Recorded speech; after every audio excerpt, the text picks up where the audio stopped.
පස්වන ගාථා රත්නය.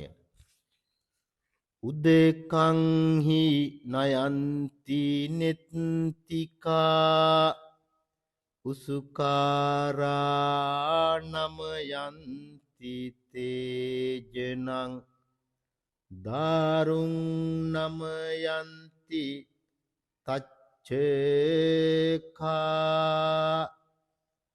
අත්ථානං දමයන්ති පණ්ඩිතා. වාරි කර්මාන්තයේ නියුතු දක්ෂයෝ තමන් කැමති ස්ථානයකට ජලය ගෙන යන්නාහ. ඊතල සාධන දක්ෂ වඩුවෝ තමා කැමති පැත්තකට ඊතල නමා සාදත් ලී වඩුවෝ තමන් කැමති අතකට ලී දඬු නමත් එසේම නුවණැත්තෝ තමාව දමනය කරගනී.